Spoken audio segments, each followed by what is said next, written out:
जवाब दे दीजिए सर। धन्यवाद। महिलाओं को इस देश के धन्यवाद। माननीय श्रीमती सागरिका घोष जी, नॉट देयर। माननीय Shri S Niranjan Reddy.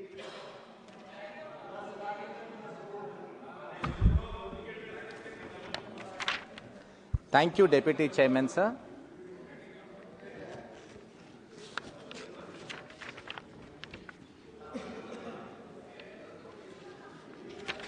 So the subject being electoral reforms discussion that is happening, I wanted to make a few submissions without reference to any political undertones, sir.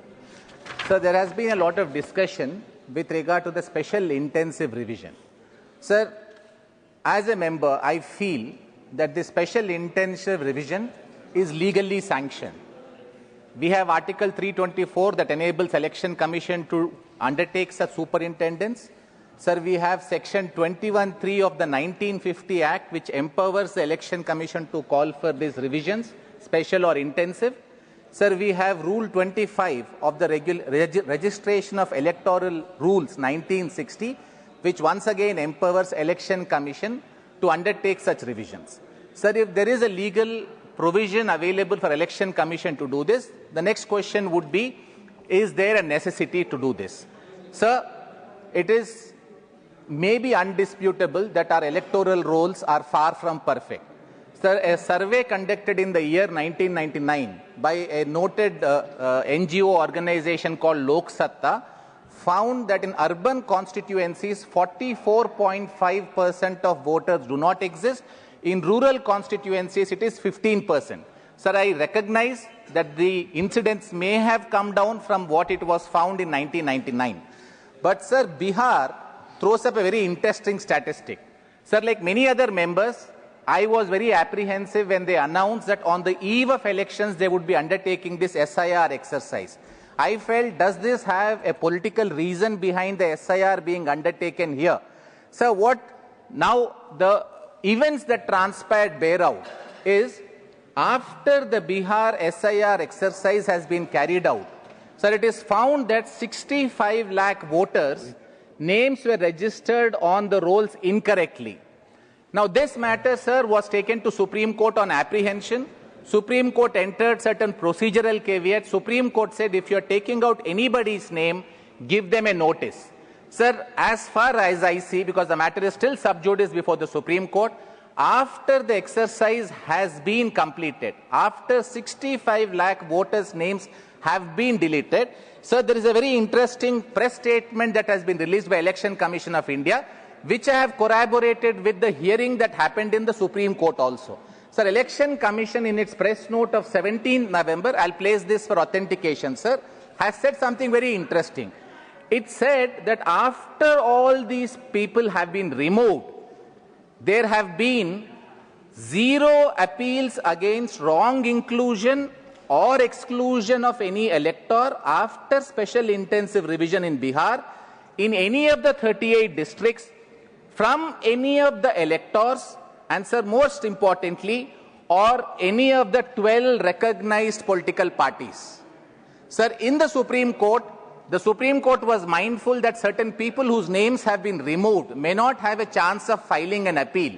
So it directed the Legal Service Authority to depute paralegal persons for the purpose of assisting anyone whose names may have been wrongly deleted.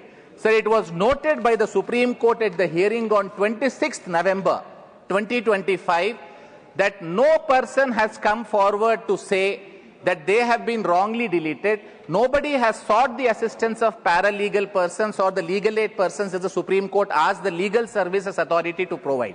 So now this brings out one stark fact, that 65 lakh votes were registered on the electoral rolls that have been removed.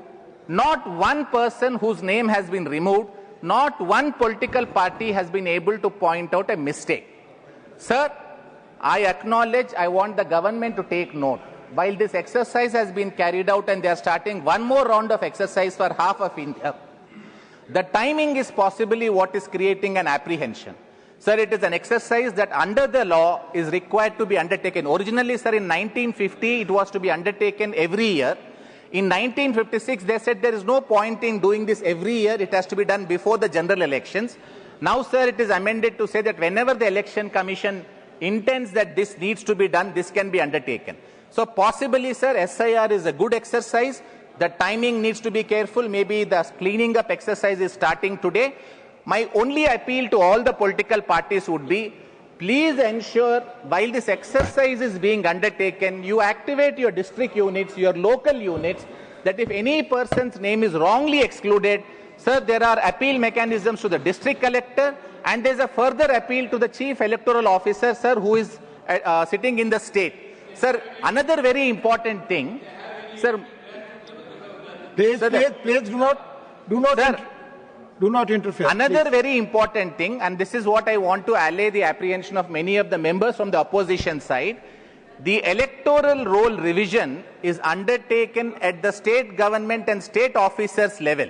So if there is going to be an electoral revision that is happening in the state which is ruled by the opposition, I am not for a minute saying that the collector or the principal secretary, whoever is in charge of that state, would be yielding to one government or the other, but they are not directly answerable to the central government.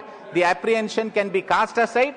But sir, I would appeal to the government, central government, that in future when you undertake this, please do this with adequate time, prior in point of time, so that these apprehensions are not created. Sir, I am running out of my time. I just had one more point very quickly to say, so I am moving there straight away, sir.